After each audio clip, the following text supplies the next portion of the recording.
भगवते देवाय। ओम नमो भगवते वासुदेवाय। ओम नमो भगवते वासुदेवाय।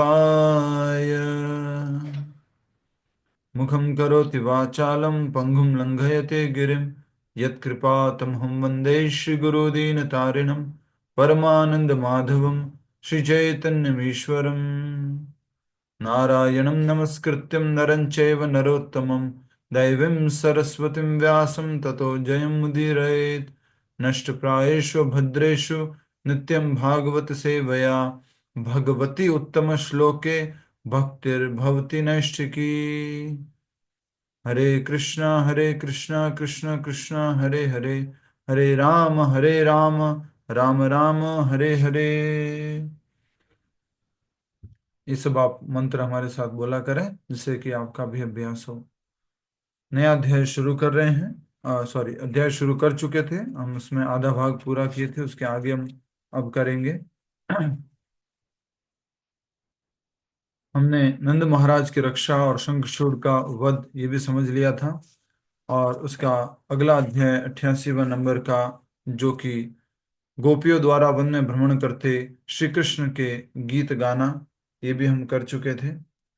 और उसके अगला अध्याय हम शुरू कर चुके थे, इसका शीर्षक था अरिष्टासुर वध। और अरिष्टासुर वध भी हमने देख लिया था। राधा कुंड और श्याम कुंड का प्राकट्य भी हमने श्रवण और अध्ययन कर लिया था। और अब हम राधा कुंड और श्याम कुंड के प्राकट्य के आगे हमने अरिष्टासुर, सॉरी, ये अरिष्टासुर का वध हुआ, राधा कुंड और श्याम कुंड का प्राकट्य हुआ, ये सब हमने कर लिया। अब हम इससे आगे करने वाले हैं।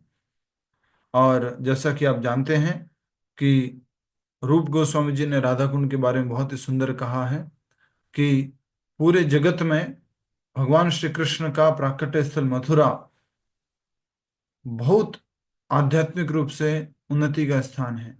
मथुरा, क्योंकि भगवान वहां प्रकट हुए।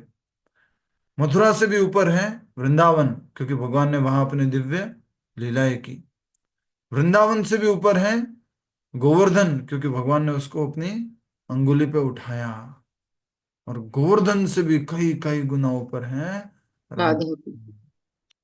तो राधा कुंड इस पूरे ब्रह्मांड का सबसे दिव्य और आध्यात्मिक रूप से उन्नति कराने में सर्वोत्कृष्ट स्थान है। और भगवान श्री कृष्ण ने कहा था,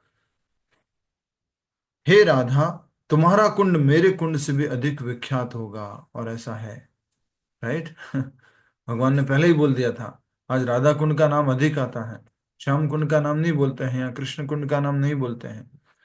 अक्सर मैं अपनी लीलाएं करने यहाँ आया करूंगा। राधा रानी प्रसन्नता पूर्वक श्री कृष्ण के कुंड में स्नान करने के लिए तैयार हो गई, और उस रात श्री कृष्ण ने राधा कुंड पर रासलीला रची। यहाँ तक हमने कर लिया था, यहाँ से आगे हम करने वाले हैं। कृपया करके आप सब लोग इस पेज पर हैं, सब लोग उसी स्थान पर हैं, ठीक है। नारद मुनि ने कहा, महाराज कंस, वास्तव में यशोदा ने पुत्री को जन्म दिया था, और यह कृष्ण देवकी तथा बलराम रोहिणी का पुत्र है। ये सब घटना क्यों हो रही है? सॉरी, मैं थोड़ा सा एक लाइन छोड़ दिया।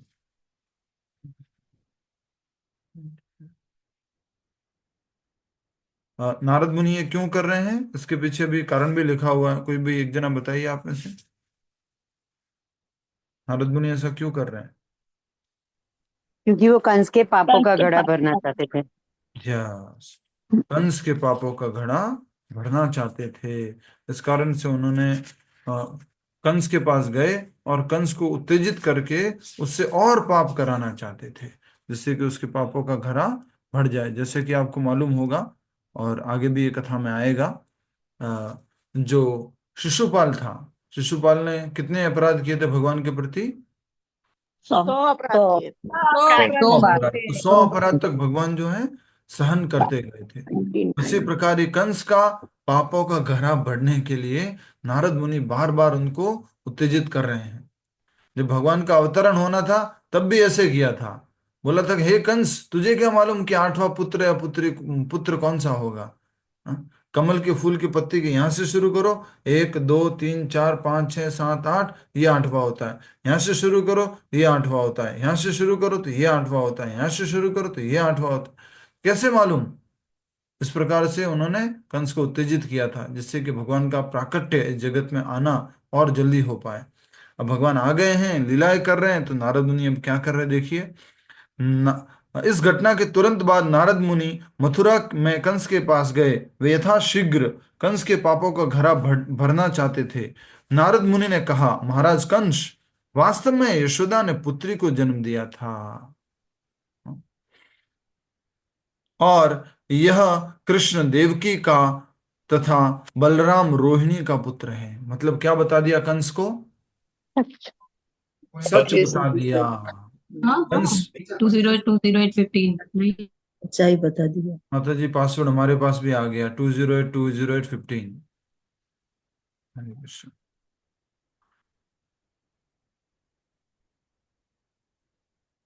तो कंस का पापों का घड़ा भरने के लिए नारद मुनि उसके पास जाते हैं और उनको क्या बता देते हैं? सच बता देते हैं। क्या सच बताया? कि हे कंस, तुमने सोचा था कि जो कन्या थी वो देवकी का आठवां पुत्र थी। नहीं, कन्या तो किसकी पुत्री थी? यशोदा की पुत्री थी। नंद बाबा और यशोदा की पुत्री थी। और इसलिए उस कन्या ने क्या किया था? आकाशवाणी की थी और उसने भी बताया था।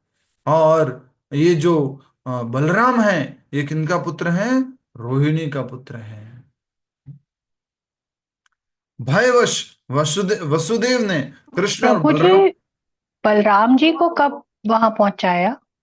हाँ, बलराम जी, जैसे हम लीला में पढ़ चुके शुरुआत में ही, जब देवकी का गर्भ धारण हुआ था, तो देवकी के गर्भ धारण करने के बाद बलराम जी आ गए थे गर्भ में। तो आ, बलराम जी को भगवान ने योग माया को आदेश दिया था कि बलराम जी का गर्भ स्थानांतरित करे।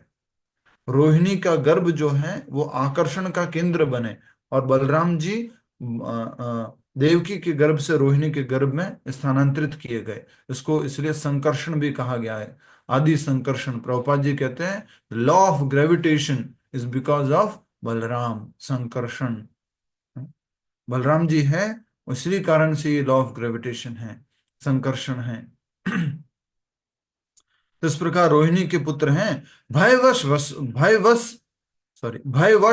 वसुदेव ने कृष्ण और बलराम का पालन भार नंद महाराज को सौंप दिया।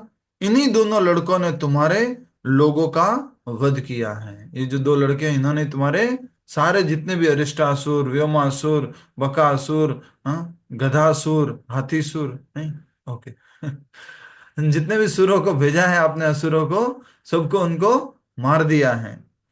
कंस के लिए यह सूचना अत्यंत महत्वपूर्ण थी, क्योंकि देवकी के 8वें पुत्र द्वारा उसकी मृत्यु बंदी थी। नारद मुनि के वचन सुनते ही कंस क्रोध से भभक उठा और अपना आपा खो बैठा। म्यान से तुरंत अपनी तलवार खींचते हुए वह विश्वासघाती वसुदेव का वध करने के लिए तत्पर हो गया। वसुदेव के पास गए। अब विश्वासघाती क्यों बोला है? क्योंकि वसुदेव जी ने क्या बोला था कि मैं आपको हर एक अपना पुत्र ला करके दूंगा, मेरे 8वां पुत्र भी ला के दूंगा। पर वसुदेव जी ने क्या किया था? अपने पुत्र को तो यशोदा जी के यहाँ लेके चले गए, यशोदा जी की पुत्री को यहाँ लेके आ गए और कहा कि ये मेरा 8वां पुत्र है। तो कंस को लगा कि विश्वासघात किया वसुदेव ने, तो वो वध करने के लिए तत्पर हो गया कंस। याद करो शुरुआत की घटना, जब कंस वसुदेव जी को और देवकी को रथ में बिठा करके शादी के बाद छोड़ने के लिए जा रहे थे, तब भी क्या किया था उसने? जब आकाशवाणी हुई तो उन्होंने अपनी तलवार निकाली और क्या किया? किसके बाल पकड़े? देवकी के। देवकी के। अच्छा, मेरे नहीं है, देवकी के। ठीक है, देवकी के बाल पकड़े, और देवकी के बाल पकड़ करके उसको बोला कि अब तुम्हारा जो पुत्र है, 8वां पुत्र है, वो मेरा काल बनेगा, इसलिए मैं तुम्हें मृत्युदंड देता हूं। और बीच बीच में कौन रोक लेते हैं?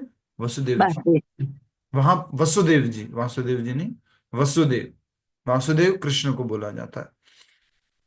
वहां पर वसुदेव जी बहुत सुंदर शिक्षाएं प्रकट करते हैं कि आपातकालीन स्थिति में हमें कैसे एक्ट करना चाहिए, कैसे हमें कार्य करना चाहिए। और हमने उस टाइम भी समझा था कि वसुदेव जी ऐसी ऐसी बातें बोलते हैं जो आत्मा की है, शरीर की है, ज्ञान की बातें बोलते हैं। और वहां पे प्रकट हो रहा था कि यस, इनका बेटा कृष्ण आगे जाके क्या बोलने वाला है, भगवत गीता बोलने वाला है, सेम ज्ञान बोलने वाला है। हाँ। तो सेम बात यहाँ पर हो रही है। पहले आकाशवाणी हुई थी, यहाँ नारद मुनि की वाणी हुई है। और नारद मुनि की वाणी सुनते ही उन्होंने तलवार बाहर निकाली और वो वसुदेव जी का वध करने को तैयार हो गए। परंतु नारद मुनि ने कंस को रोक दिया और समझाया कि उसे वसुदेव के पुत्रों से भय है, स्वयं वसुदेव से नहीं। इसमें भी नारद मुनि क्या कर रहे हैं, अरे तुम अभी वसुदेव के पास जाओगे, फिर तुम लड़ाई होगी, कुछ होगा मालूम नहीं, फिर तुम दया करोगे, फिर उसको छोड़ दोगे। तुम जल्दी कुछ करो, बस जल्दी कृष्ण तुम्हारे आमने सामने हो, ये स्थिति पैदा करनी है। अब चाहते तो बोल सकते थे ठीक है ओके, मैंने अपना काम कर दिया, अब चलता रहेगा प्रोसेस। नहीं, वो तो जल्दी जल्दी चाह रहे थे कि सब कुछ जल्दी जल्दी हो। तो वसुदेव जी के ऊपर आक्रमण करने के लिए जा रहे हैं कंस, बोल नहीं नहीं नहीं, वसुदेव जी को मार के क्या करोगे, तुम्हारे तो दुश्मन कौन है, कृष्ण और बलराम है, तो तुम उनको कुछ हानि मत पहुंचाओ। परंतु कंस ने पुनः वसुदेव और देवकी को बंदी बना लिया और बेड़ियों में बांध लिया। इसका मतलब एक बार उनको छोड़ दिया था। ठीक है, देखने से शायद प्रतीत होगा कि कहीं नारद मुनि वसुदेव के शत्रु तो नहीं है, परंतु ऐसा नहीं है। वास्तव में वसुदेव नारद मुनि के ऋणी थे, क्योंकि उन्हीं के कारण कृष्ण ने मथुरा आकर वसुदेव और देवकी को बंधन से मुक्त किया। लगभग 10 वर्ष तक माँ बाप से दूर रहे भगवान कृष्ण, 10 वर्षों तक खूब सेवा की उन्होंने, नंद बाबा की, यशोदा मैया की, ब्रजवासियों की। हाँ, 10 वर्षों तक दूर रहे अपने माता पिता से। एक और सुंदर बात यहाँ पर हम समझ सकते हैं कि जब भगवान की भक्ति करेंगे, भगवान का नाम, जैसे कि कृष्ण देवकी और वसुदेव के जीवन में आए, साथ में क्या लेके आए, खुशियां, आनंद, ये तो है ही है, बहुत दिव्य आनंद, उसकी कसौटी बहुत अलग स्तर की है। लेकिन साथ में क्या आया, और साथ उनकी मुक्ति हुई प्रभु जी, उनकी उनकी मुक्ति हुई। सेपरेशन बेटा नहीं रहा उनके पास प्रभु जी। यस, और अरे दुख आया। दुख आया ना, दुख और नंद तकलीफ। बाबा यशोदा मैया के पास दुख आया, असुर आए, असुरों ने आक्रमण किए। उसी प्रकार हमें भी याद रखना है कि जब भक्ति करेंगे, नाम जप करेंगे, उस टाइम कृष्ण स्वयं अपने साक्षात रूप में प्रकट हुए थे, कलयुग में नाम रूप में प्रकट हुए। जैसे ही नाम रूप में भगवान अपने जीवन में आएंगे, बहुत शांति होगी, बहुत अच्छा होगा, जीवन बहुत अच्छा लगेगा, खूब आनंद आ रहा होगा। बट बीच बीच में कोई असुर भी, बोल दो भैया, आते आते रहेंगे, गड़बड़ आते हैं। करते रहेंगे। आ जाएगा। नाम हमारे को अपने नाम से दूर करते रहेंगे। आप में से एक दो उदाहरण हो सकते हैं, मालूम नहीं है कि नहीं, आप में से कोई अगर ऐसा उदाहरण हो तो हाथ खड़ा कर देना। प्रभु जी 10 साल पहले इस्कॉन के टच में आए थे, नाम जप करते थे, फिर सब कुछ छूट गया, फिर ये कहाँ से आपके क्लास का लिंक आया, कैसे आया, फिर जुड़ गए, फिर से नाम जप शुरू हो गया। ऐसा कोई उदाहरण है? मिथिलेश अग्रवाल माता जी कह रहे हैं मैं उदाहरण हूँ। अच्छा, हरि बोल। तो कहने का अर्थ है कि कृष्ण से 10 साल के लिए आपको भी क्या कर दिया गया, दूर कर दिया गया। कुछ न कुछ वो माया इस रूप में कार्य करेगी कि हमें कुछ मालूम नहीं पड़ेगा। अभी हम आगे बढ़ते हैं, देखिए। परंतु नारद मुनि ने कंस को रोक दिया और समझाया कि उसे वसुदेव के पुत्रों से भय है, स्वयं वसुदेव से नहीं। परंतु कंस ने पुनः वसुदेव और देवकी को बंदी बना लिया और बेड़ियों से बांध दिया। देखने से शायद प्रतीत होगा कि कहीं नारद मुनि वसुदेव के शत्रु तो नहीं, परंतु ऐसा नहीं है। वास्तव में वसुदेव नारद मुनि के ऋणी थे, क्योंकि उन्हीं के कारण कृष्ण ने मथुरा आकर वसुदेव और देवकी को बंधन से मुक्त किया। नारद मुनि के जाने के बाद कंस ने तुरंत केशी को बुलवाया और कृष्ण एवं बलराम को मारने का आदेश दिया। केशी कौन है? घोड़ा गॉड रूप में असुर है। एक हाँ, असुर। एक असुर जो घोड़े का रूप लेके आता है। और वृंदावन में इसके नाम पर एक घाट भी है। क्या नाम है? केसी कैसे? घाट। केशी घाट। हाँ, केशी घाट। इंग्लिश में नाम लगता है ना केसी, इंग्लिश में नहीं, ये वही वैदिक नाम ही है, केशी। ठीक है। तो कंस ने तुरंत ही केशी को बुलवाया जिससे कि कृष्ण और बलराम को मारा जाए। उन्होंने आदेश दिया कि कंस ने केशी को।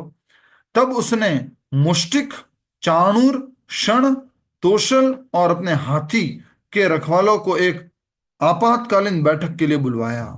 कंस ने कहा, कृष्ण और बलराम नंद महाराज के व्रज में रह रहे हैं और उन्हीं के हाथों मेरी मृत्यु की भविष्यवाणी हुई है। उन्हें मल्लयुद्ध के बहाने मथुरा बुलवाकर उनका वध कर दो। एक विशाल मल्ल युद्ध भूमि का निर्माण करो और मथुरा एवं आसपास के सब लोगों को यह मल्ल युद्ध देखने के लिए आमंत्रित करो। दो योजना हो गई एक साथ नारद मुनि के जाने के बाद। एक क्या? केशी को भेजा। दूसरा मुष्टिक, चाणूर और ये तोशल, शल सबको तैयार किया गया कि कृष्ण और बलराम को किसके बहाने बुलाओ? मल्ल युद्ध के बहाने। ये लोगों के नाम है प्रभु जी, चाणूर, शल। हाँ हाँ, मुष्टिक और चाणूर नाम है, शल और तोशल नाम है। और अपने हाथी के रखवालों को एक आपातकालीन बैठक में बुलाओ। हाथी का नाम क्या था? कौन बताएगा? हाथी का भी नाम था। प्रभु कुवलिया पीड़। हाँ, कुवलिया पीड। कुवलिया पीठ। क्या बात है, बहुत बढ़िया। हरि बोल। कुवलिया पीड लिखना हो तो लिख लेना, याद करना हो तो याद कर लेना। आप तो एक बार बोलते याद हो जाता है आपको तो वैसे ही। कुवलिया पीड, ठीक है।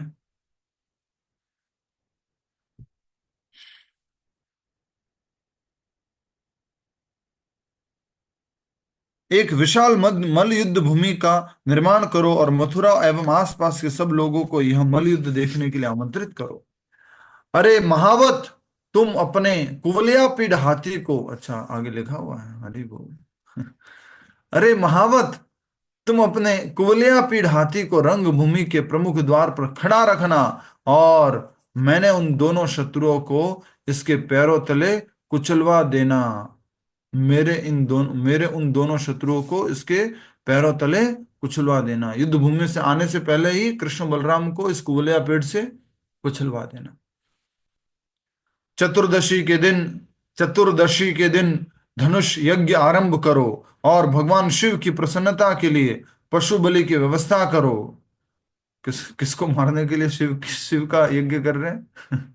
कृष्ण को मारने। कृष्ण बलराम। देख लो भाई, ये असुर लोग होते हैं ना, या तो ब्रह्मा जी की पूजा करते हैं, उनकी आराधना करते हैं, या शिव जी की करते हैं। शक्ति चाह लड़ना किससे चाहते फिर? भगवान विष्णु से। हिरण्यकशिपु तपस्या किया इतने हजारों सालों तक, ब्रह्मा जी को बुलाया और क्या चाहता है? विष्णु से लड़ना चाहता है। रावण शिव जी की पूजा किया, तपस्या किया, भगवान विष्णु से, राम से लड़ना चाहता है। सोचिए, तो जो विष्णु हैं वो जनरली पूजित नहीं हैं। जो शत्रु, जो जो असुर लोग होते हैं उनके द्वारा विष्णु पूजित नहीं है। वो तो सीधा सीधा यही कहते हैं असुर लोग, तो हम ही भगवान है, भगवान और कोई नहीं है। ठीक है। चतुर्दशी के दिन धनुष यज्ञ आरंभ करो और भगवान शिव की प्रसन्नता के लिए पशु बलि की व्यवस्था करो। तब कंस ने अक्रूर को बुलावा भेजा, जो यदुवंश के अत्यंत प्रमुख सदस्य थे। अक्रूर अक्रूर अक्रूर जी, ठीक है। अब ये यदुवंश चल रहा है। कंस ने अपने पिताजी को भी बंदी बना रखा है। पिताजी का नाम, कंस के पिताजी का नाम उग्रसेन। उग्रसेन। उग्रसेन। उग्रसेन, उनको बंदी बना रखा है। और वो यदुकुल के अंतर्गत ये अक्रूर जी थे, तो अक्रूर जी को बुलावा भेजा और क्या कह रहे हैं, कूटनीति में प्रवीण कंस ने प्रेम पूर्वक अक्रूर के हाथ को अपने हाथ में लिया और कहा, हे उदार चित्त अक्रूर जी, कृपया मेरा एक काम कीजिए ना। समस्त भोज और वृष्णि वंश में आपके समान दयालु अन्य कोई नहीं है। ये कौन सी नीति का प्रयोग किया है?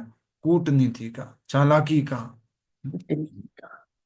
भगवान श्री कृष्ण को बुलावा भेजने के लिए अक्रूर को भेजना है, और अक्रूर जाएंगे तो शायद नंद बाबा एग्री कर लेंगे, नंद महाराज मान लेंगे। तो कंस ने क्या किया, अपने एक हाथ से अक्रूर जी का हाथ पकड़ा और क्या क्या बोल रहा है, एकदम समझ गए आप, हे उदार चित्त अक्रूर जी, चापलूसी कृपया मेरा एक काम कीजिए ना, मेरा चापलूसी काम कीजिए। उदार चित्त अक्रूर जी, आप कितने दयावान हैं, कितने उदार हैं, मेरा काम कीजिए ना। हाँ?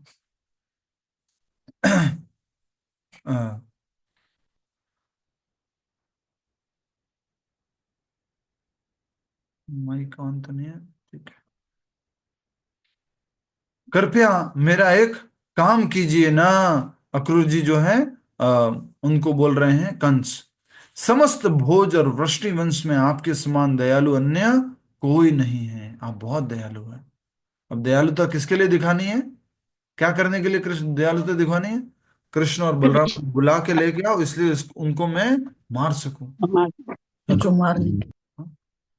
आपने सदैव अपने कर्तव्यों का निर्वाह पूरे उत्तरदायित्व के साथ किया है, इसलिए मैं पूरी तरह आपके ऊपर निर्भर हूं। कृपया नंद महाराज के व्रज में जाइए और जहां आनंद सॉरी जहां आनक दुमदुम्भी के दो पुत्र रह रहे हैं, नंद महाराज के व्रज में जाइए और जहां आनक दुमदुम्भी के पुत्र रह रहे हैं। आनक दुमदुम्भी किसका नाम है, याद आ गया? नंद वासुदेव महाराज एक लाइन वसुदेव वसुदेव जी का वसुदेव के। लाइन पढ़ ली प्रभु, नहीं, पढ़ ली। आपने सदैव अपने कर्तव्यों का निर्वाह पूरे उत्तरदायित्व के साथ किया है, इसलिए मैं पूरी तरह आपके ऊपर निर्भर हूं। कृपया नंद महाराज के व्रज में जाइए जहां आनक दुमदुभी के दो पुत्र रह रहे हैं। आनक दुमदुभी कौन है? वसुदेव जी, ठीक है। और दो पुत्र कौन है? कृष्ण और बलराम बलराम जी। राम। उन्हें बिना विलंब किए अपने साथ लेते होइए, उनको लेकर के यहाँ पर आइए। यह देखो, मैंने आपके लिए एक भव्य नव निर्मित रथ की व्यवस्था की है। एक नया रथ बनाया है। आप बहुत दयालु हैं, आप बहुत उदार चित्त हैं। पूरे वृष्णि वंश में, भोज वंश में आपके समान दयालु कर्तव्यनिष्ठ कोई नहीं है। अब मेरा एक काम कर दीजिए, मेरी एक मदद कर दीजिए, मैं आपके ऊपर निर्भर हूं, कोई नहीं कर सकता। कंस से सीखना चाहिए भाई प्रीचिंग करना। तो कभी जोधपुर में जाओ और आप मान लीजिए, एग्जाम्पल देता हूँ बार बार एक व्यक्ति का, चलो ठीक है, एग्जाम्पल चेंज करता हूँ। कौन है भाई यहाँ पर, ठीक है, नेपाल में जाओ और वहां पर हाँ, मंजू मुरारका माता जी है, उनके पास गया और माता जी को जाके बोला, माता जी मैं नेपाल में किसी को नहीं जानता, बस आपको जानता हूँ। देखो आप ही सब कुछ कराओगे, अब आपके घर में आप मेरे रहने की व्यवस्था करो, प्रसाद की व्यवस्था करो और सब लोगों से मिलवाओ, फंड रेजिंग में हेल्प करो, मैं पूरी तरह से आपके ऊपर निर्भर हूँ। अगर ऐसा करते हैं तो ऐसा सुना है कि वो दूसरों से करवाएंगे या नहीं करवाएंगे, खुद अच्छे से कर देंगे पहले। तो इसी प्रकार कंस ने बहुत अच्छे से बोला अक्रूर जी को, अक्रूर जी आप कर्तव्यनिष्ठ हैं, आप वृष्णिवंश और भोजवंश में बहुत ही प्रमुख हैं, दयालु हैं। आप कृपया करके मेरा एक ये काम कर दो, मैं आपके ऊपर निर्भर हूं। आप व्रज क्षेत्र में जाओ, मैंने आपके लिए एकदम नया रथ तैयार किया है। सोचो क्या कर रहे हैं वो, एक तरह से ब्राइब दे रहे हैं। रथ मतलब आज के लिए कौन सी गाड़ी हो गई, बोलो आजकल रथ मतलब? BMW S class Mercedes. हाँ, एस क्लास मर्सिडीज है। BMW नहीं, लैंड रोवर, बढ़िया गाड़ी, फर्स्ट क्लास गाड़ी, मैंने तुम्हारे लिए लेके आया हूँ, आप दयालु हैं, देखो आप मदद मेरी कर लोगे। बहुत बहुत स्टाइल से इस कंस ने ये काम किया है कि अब कंस कृष्ण और बलराम को बुलाना है, अब कैसे बुलाऊं मैं। पूरा दिमाग लगाया उसने, पूरा कूटनीति अपनाई है। कंस ने सोचा कि सरल हृदय वाले अक्रूर नए रथ को देखकर रोमांचित हो जाएंगे। वाह वाह वाह वाह, हम सब लोग तो पिघल जाते हैं, यस और नो। मान लीजिए मैं किसी के घर में जाऊं और एक अच्छा डोनेशन लेने की इच्छा से जा रहा हूं मैं, कि थोड़ा अच्छा डोनेशन दे दीजिए मंदिर मंदिर के लिए, 5-10 करोड़ रुपए दे दीजिए। लेकिन वो क्या कहते हैं, प्रभु जी आइए बैठिए, हाँ, बढ़िया से प्रसाद खिलाते हैं मुझे, बढ़िया से अच्छा रहने की व्यवस्था करते हैं, और जाते समय कहते हैं प्रभु जी आप चिंता मत कीजिए, डोनेशन की सारी व्यवस्था कर देंगे। फिर मैं कहता हूँ आप अभी दे दीजिए, देखिए क्या कर दें, अभी देखिए प्रभु जी आपके लिए बढ़िया गाड़ी लाई है, ये गाड़ी लेके आप आगे प्रचार कीजिए। तो प्रभु जी किस में मान गए, एक गाड़ी में मान गए। कहाँ वो इतनी सारी मंदिर की सेवा लाने वाले थे, एक गाड़ी में मान गए। तो ये कंस ने पूरी कटु कूटनीति अपनाई है, चालाकी अपनाई है, और अक्रूर जी को एक तरह से घूस दी है, और कह रहे हैं कि कंस ने सोचा सरल हृदय वाले अक्रूर नए रथ को देखकर रोमांचित हो जाएंगे, परंतु वास्तव में अक्रूर नए रथ को देखकर इसलिए प्रसन्न थे क्योंकि वे दुष्ट कंस द्वारा उपयोग किए गए रथ पर भगवान कृष्ण और बलराम जी को नहीं लाना चाहते थे। हरि बोल। अगर मेरे ठाकुर आएंगे, अगर मेरे श्याम मुरली मनोहर कन्हैया आएंगे, अगर बलराम जी आएंगे, अगर दाऊ जी भैया जी आएंगे, तो क्यों कंस द्वारा जो उपयोग किया हो, दुष्ट कार्य किए हुए हो, लोगों को मारा हुआ हो, ऐसे रथ का उपयोग नहीं होना चाहिए। इसलिए जब आप भी घर में ठाकुर जी को लेके आओ, कृष्ण बलराम जी को लेके आओ, कोशिश करो अच्छे से अच्छे अ, वस्तु का उपयोग करो, अच्छे से अच्छी गाड़ी का उपयोग करो, अच्छे से अच्छे चीजों का उपयोग करो, ये बहुत आवश्यक है। घर में कोई गुरु जी, प्रभु जी, स्वामी जी आए, रेलवे स्टेशन एयरपोर्ट पे आए हुए हैं, तो आप भी क्या भेजो, अच्छी गाड़ी भेजो। हम हमारे लिए नहीं कह रहे हैं। तो अच्छा भेजो। जनरली कोई दूसरा लोग आते हैं, सेलिब्रिटी वगैरह आते हैं, तो भेजते ही भेजते हैं, उनकी तो डिमांड रहती है कि अगर मैं एयरपोर्ट पे उतरूंगा तो वहां मर्सिडीज खड़ी होनी चाहिए। तो आप एक कर्तव्य के रूप में अच्छा उनके लिए व्यवस्था कर सकते हैं। ठीक है। तो अक्रूर जी प्रसन्न इसलिए थे नए रथ को देख करके कि कृष्ण और बलराम इस नए रथ पर आएंगे, उस कंस के द्वारा उपयोग किए गए उस रथ पर नहीं आएंगे। कंस ने आगे कहा, देवताओं ने मेरा वध करने के लिए इन दो लड़कों को भेजा है, तुम इन दोनों को यहां ले आओ, और नंद महाराज एवं अन्य ग्वालों को भी इस उत्सव में भाग लेने के लिए उपहार आदि के साथ आने का न्योता दो।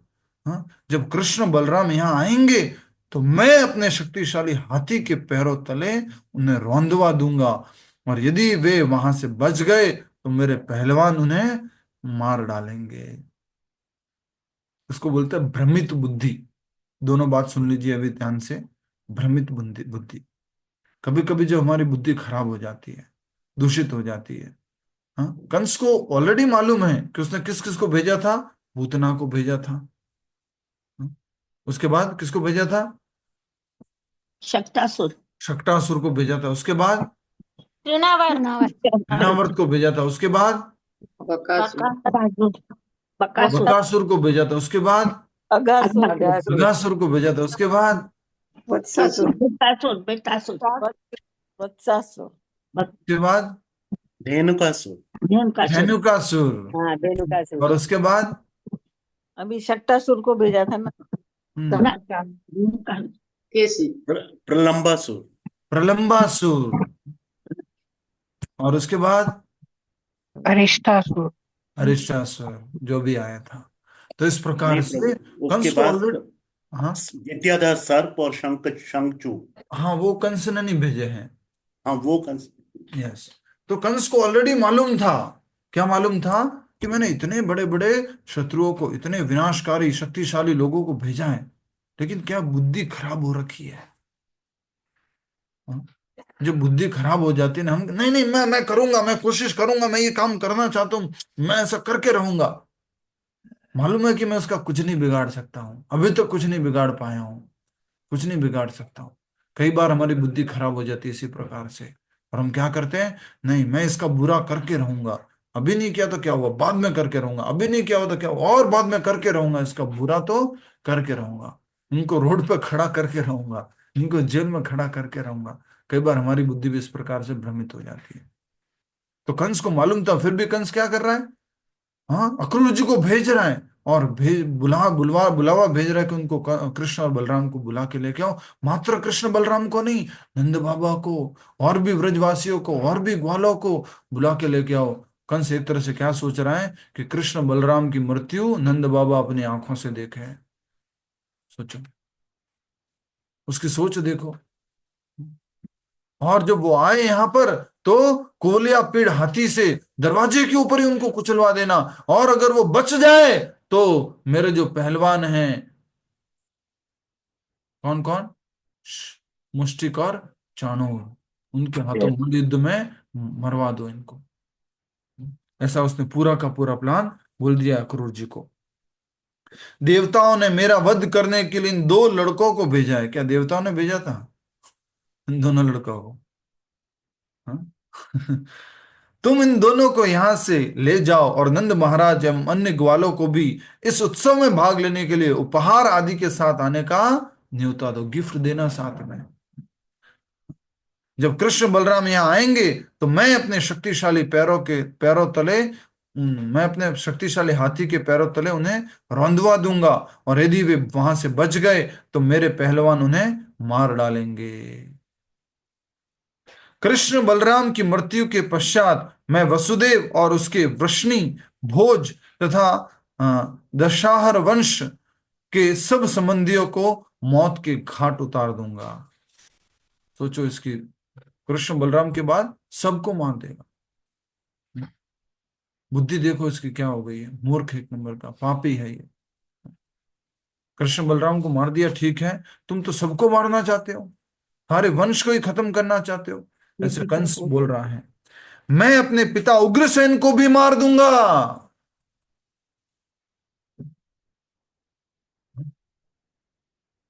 क्योंकि वे सदैव मेरे राज्य के लोभी बने रहते हैं। मैं उनके भाई देवक और अपने अन्य शत्रुओं को भी नष्ट कर दूंगा। इस प्रकार मैं पृथ्वी का निष्कंटक राज्य करूंगा। और यही भगवान ने भगवत गीता के 16वें अध्याय में आसुरिक गुण बताए हैं। खोलो जल्दी से भगवत गीता खोलो, बहुत टाइम हो गया आप लोगों को, बोल जल्दी से खोलो भगवत गीता। भगवत गीता खोलो सभी लोग, वीडियो ऑन करके दिखाओ, भगवत गीता है आपके पास में अभी तुरंत, और खोलो 16वां अध्याय खोलो। अध्याय का शीर्षक बताओ क्या है पी के गुप्ता जी, 16वें अध्याय का शीर्षक ऐसे याद होना चाहिए। ऐसे कैसे याद होना चाहिए, इशारा करो एक बार। आसुर संपद विभाग योग। दैवी आसुर संपद विभाग योग संस्कृत में नाम है, और हिंदी में देवी और आसुरी स्वभाव, इंग्लिश में नाम है डिवाइन एंड डिमोनिक क्वालिटीज। ठीक है, देखिए भगवान श्री कृष्ण ने आसुरिक गुण को बताते हुए मैं आपको बोलूंगा, श्लोक संख्या 13, 14 और 15 का अनुवाद पढ़िए। श्लोक संख्या 13, 14 और 15, अध्याय 16। जयलक्ष्मी माता जी पढ़ना चाहते हैं अपने दैवी मुख से, पढ़िए माता जी।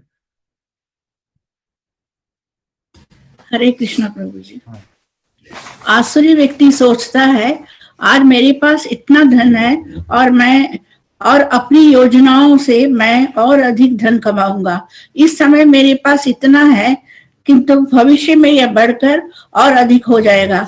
वह मेरा शत्रु है और मैंने उसे मार दिया है, और मेरे अन्य शत्रु भी मार दिए जाएंगे। मैं सभी वस्तुओं का स्वामी हूँ, मैं भोक्ता हूँ, मैं सिद्ध, शक्तिमान तथा सुखी हूँ। मैं सबसे धनी व्यक्ति हूँ, और मेरे आसपास मेरे कुलीन संबंधी हैं। कोई अन्य मेरे समान शक्तिमान तथा सुखी नहीं है। मैं यज्ञ करूंगा, दान दूंगा और इस तरह आनंद मनाऊंगा। इस प्रकार ऐसे व्यक्ति अज्ञानवश मोहग्रस्त होते रहते हैं। हरे कृष्ण। आप सब लोगों को एक शौक लग गया होगा। वैसे तो आपने गीता में ये अध्याय पढ़ा है, ये श्लोक पढ़े हैं। अरे यार, इस लगभग मेरे सारे गुण मैच हो रहे इसमें तो। हम्म? लिखा हुआ साफ साफ, आज मेरे पास इतना धन है और अपनी योजनाओं से मैं अधिक धन कमाऊंगा। बिल्कुल सही है भाई, इसमें तो कोई डाउट नहीं है। नेक्स्ट, इस समय मेरे पास इतना है किंतु भविष्य में यह बढ़ करके और अधिक हो जाएगा, ये भी ठीक लिखा है। वह मेरा शत्रु है और मैंने उसे मार दिया है। अर्थात मर्डर तो किया नहीं किया मालूम नहीं, वो मेरा शत्रु है। मैं उसका व्यापार व्यापार को पूरा रोड पे लेके आ जाऊंगा, उसका व्यापार खत्म करवा दूंगा, कुछ बचेगा ही नहीं, वो कुछ कर नहीं पाएगा। ये क्या हो गया भाई? हैं? वह मेरा शत्रु है और मैंने उसे मार दिया है, और मेरे अन्य शत्रु भी मार दिए जाएंगे। मेरे और भी कॉम्पिटिटर है ना, उनको ऐसे मतलब रोड पे ले आऊंगा, कुछ काम नहीं कर पाएंगे।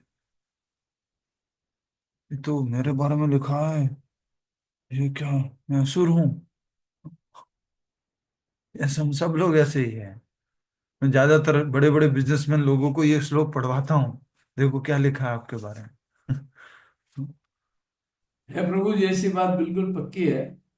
हमारे से भी जो बड़े व्यापारी हैं, वो हम जैसे, हम तो ठीक है, पर हमारे को भी रोकना चाहते हैं।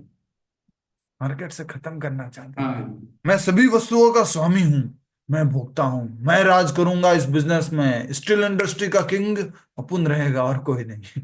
हैं? है वो सिद्ध हूँ, जीवन चाहता है शक्तिमान हूँ। सबको। और फिर उसके लिए क्या करते हैं, देवी देवता की पूजा भी करते हैं, हवन आदि भी करवाते हैं, जैसे कंस ने भी करवाया, शिव जी का हवन करवाया, पशु बलि चढ़वाई। हैं? सोचो, ये पूरी आसुरिक प्रवृत्ति है। मैं अपने शत्रुओं को मरवा दूंगा, एक एक को, सबको, बोले ये कंस कृष्ण के सारे वंशवासियों को, सबको खत्म कर, मेरे पिताजी को ही खत्म कर दूंगा, मेरे पिताजी के भाई जो देवक है उनको भी मरवा दूंगा। क्या कह रहा है कंस? कृष्ण बलराम की मृत्यु के पश्चात में वसुदेव और उसके वृष्णि भोज तथा दरहाश दशाहर वंश के सब संबंधियों को मौत के घात उतार दूंगा। मैं अपने पिता उग्रसेन को भी मार दूंगा, क्योंकि वे सदैव मेरे राज्य के लोभी बने रहते हैं।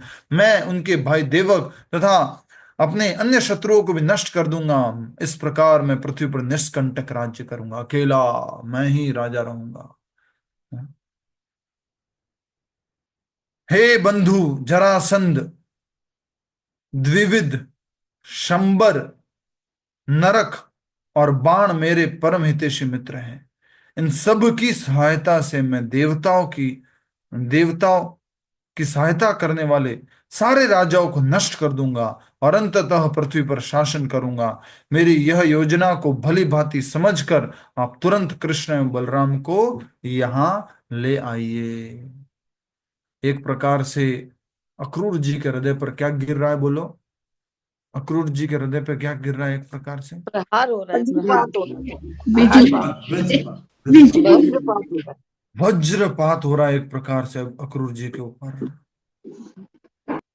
सब कुछ खत्म कर देगा ये, और मुझे बोल रहा है कि कृष्ण और बलराम को लेके आओ कि मैं उनको मार दूं। आप लोगों को कोई बोले कि आप थोड़ा सा एक बकरा लेके आइए, मुझे थोड़ा मारना है, ला पाओगे? ला पाओगे? बोलो। क्या आप, वो तो एक इंसान भी नहीं है, आपका रिलेटिव भी नहीं है, तो भी नहीं हो पाएगा।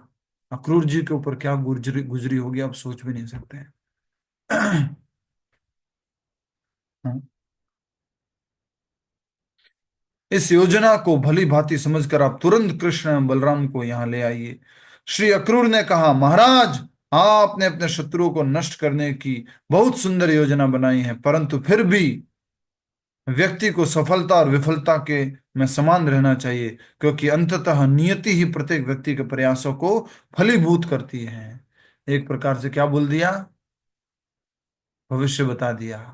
तुम इतना ज्यादा उछलने की आवश्यकता नहीं है, होगा क्या वो तो नियति बताएगी। तुमने जो प्लानिंग कर रखी है ना, हाँ, मुष्टिक और चाणूर और कोलिया पीड़ और केसी राक्षस, और ये तुमने और क्या क्या नाम बताए, जरासंध और द्विविद और शंबर और नरक और बाण, और ये सब प्लानिंग कर रखी है, ठीक बात है, लेकिन होगा क्या वो तो नियति बताएगी।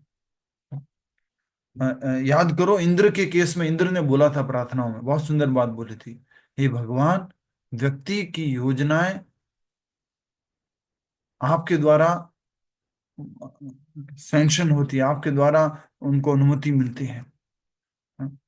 तो व्यक्ति की जो योजना है अपने लिए, वो वास्तव में सही योजना नहीं है। व्यक्ति की अच्छी योजना कौन बनाते हैं? आप बनाते हैं। व्यक्ति के लिए क्या अच्छा है वो किसको मालूम है? आपको मालूम है। God knows what is best for us. भगवान को मालूम है हमारे लिए क्या अच्छा है। भगवान के पास हमारे लिए बेटर योजना है। वही है, वही जो राम रचि राखा। जी माता जी, हरे कृष्णा, हरे कृष्णा। धन्यवाद। तो अ, अ, श्री अक्रूर ने कहा कंस को, महाराज, आपने अपने शत्रुओं को नष्ट करने की बहुत सुंदर योजना बनाई है, परंतु फिर भी व्यक्ति को सफलता और विफलता में समान रहना चाहिए, क्योंकि अंततः नियति ही प्रत्येक व्यक्ति के प्रयासों को फलीभूत करती है। सामान्यतः लोग स्वयं को अपनी सफलता का एकमात्र कारण मानते हैं। अपनी सफलता का कारण किसको मानते हैं? अपने आप को। और यदि नियति उसके उनके प्रयासों को विफल कर देती है, फिर भी वे अपनी इच्छाओं को पूरा करने के लिए अड़े रहते हैं। नियति ने कितनी बार कंस की इच्छा को विफल किया? कितनी बार? बहुत बार। जब भी शत्रुओं को भेजा, सब फेल कर दिया, विफल कर दिया। फिर भी व्यक्ति, जो असुरिक व्यक्ति है, वो अपनी इच्छाओं को पूरा करने के लिए अड़ा रहता है। जैसे रावण, जैसे हिरण्यकशिपु। याद करो, रावण को कितनी बार समझाया। मंदोदरी ने समझाया, विभीषण ने समझाया, हनुमान जी गए, हनुमान जी ने समझाया, अंगद ने समझाया, सबने समझाने की कोशिश की, लेकिन रावण नहीं समझा। कुंभकर्ण ने भी एक बार इशारा किया था, वो नहीं समझा। अपनी इच्छाओं को पूरा करने के लिए अड़े रहते हैं। तो आप सभी से निवेदन है, जितने भी भक्त लोग यहाँ उपस्थित हैं, कई बार हम भी अपनी इच्छाओं को पूरा करने के लिए अड़े रहते हैं। हमें अपने आप को धीरे धीरे धीरे धीरे इस स्थिति से बाहर निकालना है। यद्यपि इस समय आपके साथ बिल्कुल यही हो रहा है, फिर भी मैं आपके आदेश का पालन करूंगा। यह कहकर अक्रूर जी अपने घर चले गए और सभा समाप्त बर्खास्त करके कंस भी अपने राजभवन लौट आया। तो इस प्रकार अब अक्रूर जी जो जाने के लिए तैयार हो चुके हैं, और उन्होंने कंस को एक प्रकार से चेतावनी दे दी है, होगा तो वही जो नियति के द्वारा रचित है। और तुम जो है अभी इतना अडिग हो अपनी इच्छा को पूरा करने के लिए, ये अच्छी बात नहीं है। नियति, सफलता विफलता नियति के हाथ में है। तुम्हें सफलता और विफलता में एक समान रहना चाहिए। तब आगे बहुत ही सुंदर और रोमांचित घटना होने वाली है। पहले तो केसी, प्रभु एक सॉरी प्रभु बोलिए। प्रभु एक लाइन थोड़ी कम समझ में आ रही है। जब वो बोलता है ना, हे बंधु जरासंध द्विज शंबर नरक और बाण मेरे परम हितैषी मित्र हैं। इसके बाद इनकी सबकी सहायता से मैं देवताओं की सहायता करने वाले सारे राजाओं को नष्ट कर दूंगा। तो प्रभु, देवताओं की सहायता कौन से राजा करते थे? देवताओं की सहायता मतलब कंस क्या समझ रहा है कि मेरा दुश्मन कौन है? मेरे दुश्मन कौन है? देवतागण। असुरों के दुश्मन कौन? देवतागण। जैसे पहले भी उसने बोला कि देवताओं ने भेजा है दो बालकों को, कृष्ण और बलराम को। क्या देवताओं ने भेजा था कृष्ण और बलराम को? नहीं ना। मतलब उन्होंने प्रार्थना की थी भगवान से कि भगवान आप प्रकट होइए, इस प्रकार से कष्ट बढ़ रहा है। धरती माता के साथ ब्रह्मा जी गए, नारद मुनि गए, सब देवतागण गए थे। तो कंस की मेन दुश्मनी है वो देवताओं से है। अब देवताओं को मदद करने वाले, अर्थात कंस के आदेश को नहीं मानने वाले, देवी देवताओं की पूजा उपासना करने वाले जो राजागण हैं, वो देवताओं की मदद करने वाले हो गए एक तरह से। तो उनको भी मैं समाप्त कर दूंगा, ऐसा कंस सोच रहे हैं। तो ये बहुत ही आगे रोमांचित घटना होने वाली है। केसी और व्यमासुर का वध आगे बताया जा रहा है। हम सब लोगों को समझने में अब थोड़ी और आसानी होगी। और क्योंकि ये लीला है पूरी लड़ाई और ये सब, तो कल हम इसको करेंगे। आज हम यहीं पे समाप्त करते हैं और माला का जप करेंगे। उससे पहले किसी का कोई प्रश्न है तो पूछ सकते हैं। हरे कृष्णा प्रभु जी। हरे कृष्णा। ये बांग्लादेश के अंदर क्या होगा? अपने जो कंस पैदा हुआ है ना, हम्म। बहुत बड़ी तकलीफ होती है, हर आदमी को भारी तकलीफ हो रही है। यस यस यस, अपने वेरी। प्रभु जी भी अभी अंदर है, उनकी जमानत भी खारिज हो गई। हम्म। हालांकि सरकार कुछ कर रही है, मगर अभी कुछ लग नहीं रहा कि ऐसा कुछ हो। हम सब लोगों को फिर से आज जो जितने भी यहाँ क्लास में उपस्थित लोग हैं, आप अगर सोशल मीडिया यूज करते हैं, व्हाट्सएप, इंस्टाग्राम, फेसबुक या ट्विटर, तो आप कृपया करके पीएम मोदी को, आदित्यनाथ योगी जी को, अमित शाह को टैग करें कि आप कृपया करके कुछ न कुछ एक्शन लें। अभी 25 नवंबर को ही, आज ही मैंने अभी पोस्ट डाला है, मैं डाल रहा हूँ, आप देख सकते हो वहां पर इंस्टाग्राम पे, और आप लोगों ने जो भी भेजा वो भी मैंने अपलोड किया। तो अ, उनके जो एडवोकेट थे उनको भी बुरी तरह से मारा गया, और वो आईसीयू में भर्ती है अभी, जो केस लड़ रहे थे, एक एडवोकेट रोमन जी। तो बहुत बुरा हो रहा है, और मालूम नहीं वहाँ की गवर्नमेंट कोई एक्शन क्यों नहीं ले रही है, कुछ समझ में नहीं आ रहा है। और हमारी गवर्नमेंट भी कोई एक्शन क्यों नहीं ले रही, ये भी नहीं समझ में आ रहा है। पूरे विश्व में लगभग सारे इस्कॉन मंदिरों में ये प्रोटेस्ट का संकीर्तन भी किया गया, ज्ञापन भी दिया गया, फिर भी क्यों नहीं हो पा रहा है। बहुत बहुत दुखदाई हो रहा है सब कुछ जो भी है। तो हम सब लोगों को अपना अपना जो भी सोर्सेस है, जैसे भी है, आप लोगों ने वीडियो तो बना ही रखा है, आप अपने सोशल मीडिया के माध्यम से डालें, और एक हैशटैग जो है उसको आप लगा, हैश हैश हैश हैश लगा करके आप सेव हिंदूज इन बांग्लादेश करके उसको लिखें। और जो भी जितने भी लोग हैं उनको, खास करके जो हमारे प्राइम मिनिस्टर हैं, और अमित शाह है, और आपके योगी जी हैं, और इस तरह से जो इसके लिए रेस्पॉन्सिबल लोग होते हैं, उनको टैग करें, और इस संदेश को और अधिक से अधिक लोगों तक पहुंचाएं। इसको ऑनलाइन प्रोटेस्ट बोलेंगे आजकल, ऑफलाइन तो इतना काम कर रहा नहीं कर रहा मालूम नहीं, एक ऑनलाइन प्रोटेस्ट हम कोशिश कर सकते हैं। हरे कृष्णा प्रभु जी। हाँ, हरे कृष्ण। आप अपन भारत बंद का आह्वान नहीं कर सकते सब मिल करके? हम लोग थोड़े शांति प्रिय लोग हैं, और देख ही रहे कि प्रोटेस्ट भी किया तो कैसे किया, हरे कृष्ण कीर्तन करते हुए। ये नहीं किया कि बांग्लादेश में हिंदुओं को बचाओ, मुसलमानों को मारो, ये सब कुछ नहीं किया, नहीं हो सकता, हो नहीं पूर्वक सकता। शांति से किया है। हाँ। नहीं, शांतिपूर्ण भारत बंद का आह्वान कर। आज की डेट में तो प्रभु जी वही लोग असुर है ना। यस, जैसा कि आप देख रहे हैं कि कंस क्या बोल रहा है कि मैं अपने पिताजी को ही मार दूंगा। तो आप देख सकते हैं कि कुछ वर्षों पहले, 150-200 वर्षों पहले, एक ऐसा असुर पैदा हुआ था जिसने भारत में सारे मंदिरों को तोड़ा, अपने पिताजी को जेल में डाला, और अपने पिताजी को मारा भी उसने।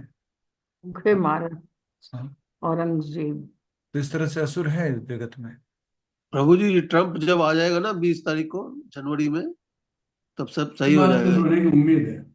हाँ, उनसे कुछ उम्मीद है, वो थोड़े बोल्ड व्यक्ति हैं। हाँ, ट्रम्प बिल्कुल इस चीज के खिलाफ है जो बांग्लादेश में हो रहा है। और हरे जो जो कृष्ण जो प्रभु। कुछ भी हुआ है बांग्लादेश में, और ट्रम्प वो कब सब आएगा, यूएस कैसे होगा, वो होगा। अब हम जितना कर सकते हैं, हमें अपना कार्य करना चाहिए, जो भगवान के देखेंगे कि हमने क्या किया। और कृष्ण अपने यूएस भारत हमारे में जयचंद खूब बैठे हैं ना, हिंदुओं में जयचंद ही जयचंद भरे पड़े हैं। हाँ, ये बहुत बड़ी सारे बात। जयचंद भरे पड़े हैं, जो क्या आगे बढ़ेंगे, बड़ी मुश्किल बात, सब तो वोटों के यस, लिए अब हम सब लोगों से फिर से निवेदन करता हूँ, आप सब लोगों से अपने अपने स्टोरीज पे डालें, स्टेटस पे डालें, खास करके सोशल मीडिया पे डालें, जहां पर आप टैग कर सकते हो, पीओ में office India, Narendra Modi India, Adityanath, लगा करके टैग करने का सिस्टम होता है। अपने लोकल मीडिया आदि में आप ज्ञापन सौंप सकते हैं, दे सकते हैं, क्योंकि ये स्थिति धीरे धीरे भारत में भी हो रही है। बांग्लादेश तो कह रहे हैं, ऐसा कहते हैं, कश्मीर फाइल्स तो आ, हमने मूवी देखी, लेकिन बांग्लादेश फाइल्स तो हम आंखों से देख रहे हैं। हरे कृष्ण प्रभु जी।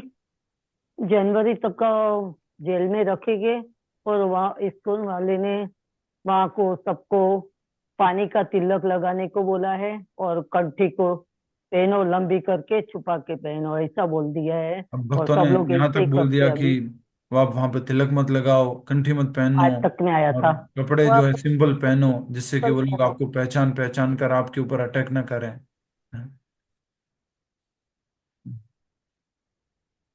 आपके पास जो भी सोशल मीडिया हैंडल है, आप जो भी जिस तरह से उपयोग करते हैं, या अपने लोकल कलेक्टर है, कुछ भी है, एक लेटर भेज सकते हो, उसमें कोई नहीं होता है, सिंपल है। ज्ञापन सौंपना आप सबका कर्तव्य है।